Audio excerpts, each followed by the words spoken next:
Alright, welcome to my personal picks for the 2025 OPTCG End of the Year Awards. So, today we will be going over several categories, and I made like a 40-something page slideshow. Today we will be talking about best card in each color, best leader and individual card in each set, best stage, best event, and best character. Then we're going to be doing best deck / leader overall and then my favorite artwork. And then, so what I'm considering for these best options are anything from OP10 to OP13, so nothing for from OP14 so basically I'm talking about in the East, because that's where I live and I don't make content about what's going on in the West. So anything from OP10 to OP13. PRB, I didn't really do that much because that's mainly reprints. There's a few options from PRB, but there's not that many. But I'm not counting any reprints or anything. Okay, to start us off, we are in red. So our candidates for red are this 1-drop Searcher Monkey D. Garp, a 6-drop Uta, but with if you have a character with 1000 power or more, you give her -4 cost in hand. And then this 22 chopper, that is a 4/4/2 blocker, but during your opponent's turn he gains +2k. And then this Sanji from OP10 that gains +3k during your turn. And then on KO draws a lot of cards.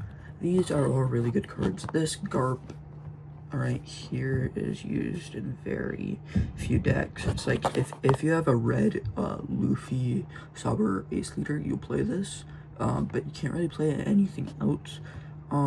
There have been leaks of a new Ace Saber Luffy that is all 3 of them, but it's when they're in the Marines.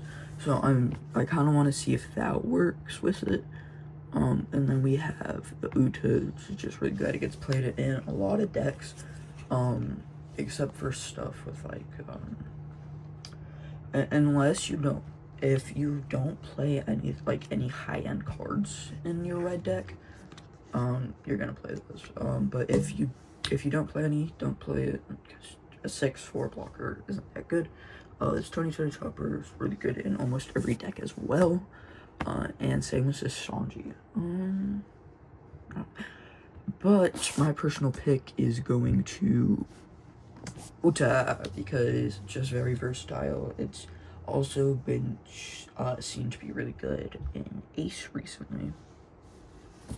So that does give it a couple extra, like, quote-unquote points, but it's doing really good right now, and I think it's definitely definitely something interesting to be using. And then next up is our green options, and we have, my options personally are OP13 Shanks, OP10 Tashigi, OP12 Dracula Mihawk, and OP12 Kyosho. So these two right here is basically just removal protection, and in this game removal protection is very good. And then these two are just kind of restanding Dawn, and then they're also pretty big bodies. Like this 8/8 Mihawk is doing really good right now.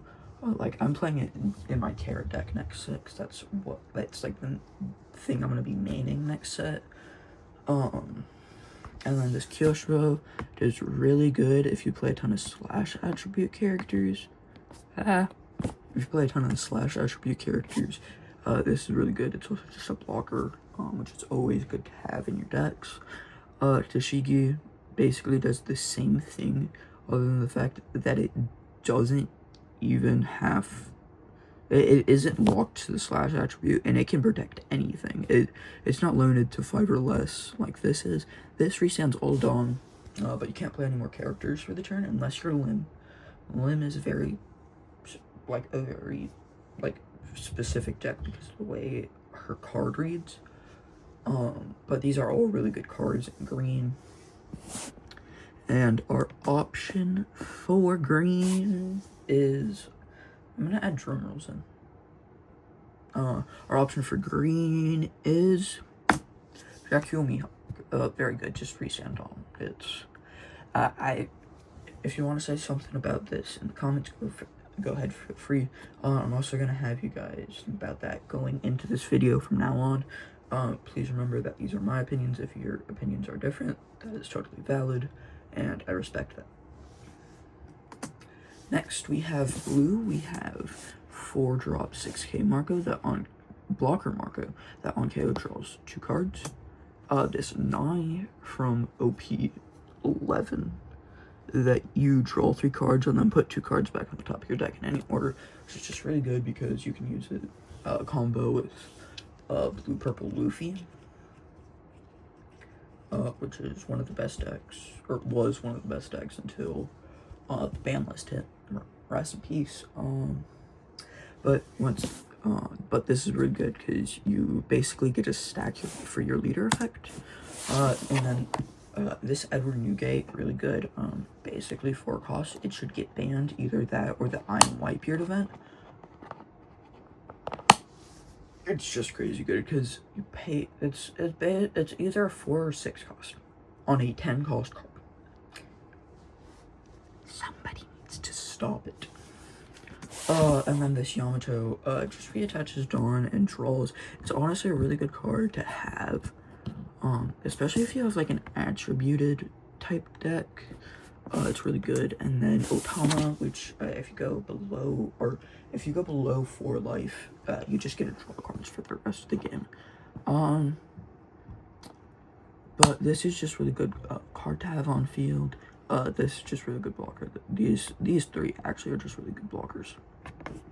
But my option for blue is Marco, obviously. It pairs really well.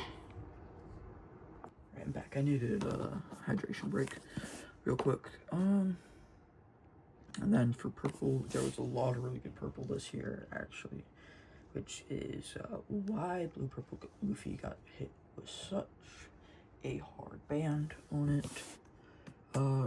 This Douglas Bullet, really good ramp, especially in the Roger deck. This Nami really good for any purple Straw Hat deck. I can't remember what the trigger is. But basically she's a top 5 searcher, which is really good. And then you also have the body. I think this is a play this card. And then we have 8-drop Katakuri, blocker that restands itself at the end of turn. And then if you have cost 3 more is active, and then ramp 1 Dawn Rested. It's really good. Don Quixote Rosinante, really good because it just restands Dawn at the end of turn. Really good. And blue purple Sanji, I just so happen to have this deck nearby right now, but like trashing an event is pretty good. To draw into, especially in the late game, if you have any events that you kind of don't want in hand, that's just useful. And then restanding 2 Dawn. Oh, I thought I had another one on that page. But my option for purple is Get Grip. Just amazing card. I don't know if I need to talk about it that much. For best black, I have Warkiri, 10-drop Elders, Nashiro. This Nico Robin was a personal pick of mine to give itself blocker and plus 3 cost, I think it was. Yep, if your leader is Koala or Luffy. So just really good overall when it comes to black, yellow Koala, or just any black Luffy deck. And then this on play is trash 1 card from your hand. If your opponent has 5 or more cards in hand, they trash 2 from it. And then this 6-drop Saga, that is, I think it's 15 or 17 cards in trash. You give it minus 3 cost, which is kind of similar to that Uta. So, really good card. But my option, this one felt pretty obvious, but it was the 10-drop. Right, sorry. The obvious option, like I was saying, was the 10 drop elders, paying like either 10 or 4 Dawn, depending on which stage you have on play or in play, because of your leader ability with Emu, because this card can only be played in Emu. But they for 4 or 10 Dawn, you're getting, let me think,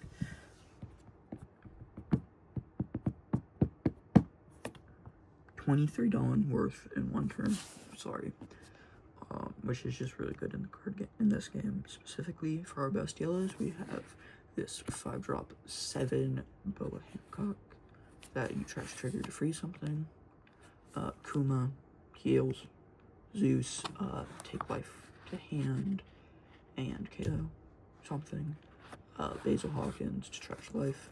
8-drop Kid to also trash life. And then this one also felt very similar. These cards are all very useful in yellow. They're kind of their own, they feel like they star in their own way.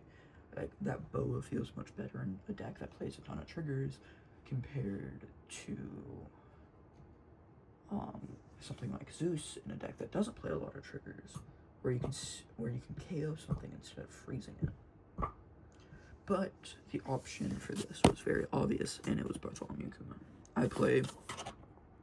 I'm also a little bit biased to this card because of how much I played in Kid, and also Green Yellow Shira.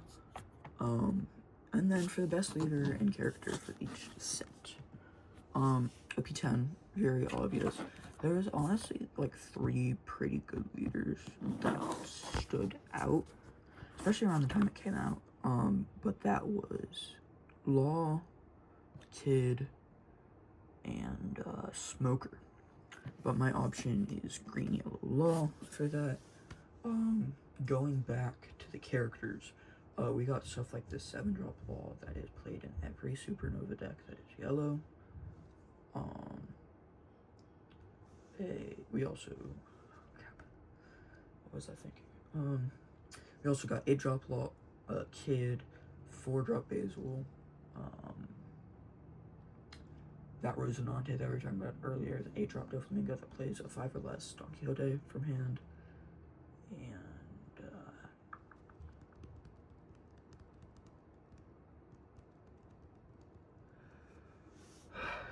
what's it called? 4-drop Basil, also Tashiki. But my option is Tashiki. Next up we have OP11. This one also very obvious. We've talked about several OP11 cards so far, and I've already mentioned Blue for Luffy. So it was obvious to choose this one. It was too good upon release that they had to be banned. This next card, get ready from it. So basically, if you didn't know, you can't play this category or the 9-drop Big Mom in this deck. So basically, they just executed it. OP12, this one, there wasn't that many good leaders other than like Zoro and Rayleigh. But really very good deck, don't get me wrong, but I had to choose Zoro. Kuma. Yeah, this is really good. 3 Dawn, activate mount 1 per turn. Battle character, stand attack leader. This one, same as earlier, basically. OP13 was Emu. There was also Ace in this set, but there was also Roger, and this set was very good. I think if it weren't for the fact that Emu and Ace were like the boogeymen of the set, I would say this would be a very easy set to get into the card game. And then the 10-drop Elders that just pairs with this perfectly, because you start with the stage, you play 7-drop stage to play that out for 4 Dawn, and then get 23. Hold. No, it's 27. Am I stupid? 27 Dawn, sorry. Worth. And then best stage, this very easy, as we talked about it earlier, Empty Throne. Best event, we have 3 options. we have Divine Departure from OP13. That's a trash 1/3K. Demon Blade, or a not very long name card. Dead Man's Game, which is just very good. And then Gear 2 to ramp. This very good. You can rest 5, and if you have a Dawn attached to leader character, you can give minus 8k to something. This, you just rest 3 Dawn to rest 2 cards other than leader. You rest 2 Dawn to ramp 1 rested here, and then these both are 3k to leader. But this one felt very obvious. I also forgot to put I'm Whitebeard in here because I was talking about that earlier. But my option was very easily Dead Man's Game because it's getting played in almost every yellow deck nowadays. Best characters, there's a lot. Katakuri, Kuma, 10 Elders, Marco, Mihawk, and Uta. I kind of basically just pulled all of these from the colors. So like, these were all the characters from each color that I picked, so just made it easier on myself. But this was very hard for me. 4 really good blockers, and then something that heals, and then something that gets you more value than what you pay for. This was very hard. It's like an all-arounder. So like this Restanding Dawn, less cost here and here. But my option was, did I not animate that? Was Katakuri. Sorry, I forgot to animate that part. I'm just tired. Best leader / deck, I gave options. There's Zoro, Emu, and Luffy that were really the big bads this year. What I am calling the best leader of 2025 is Blue Purple Luffy. Yeah, and then just something cool that I like. My favorite artwork from this year is this 7-drop new game. Alright, and with that, 2025 content is done.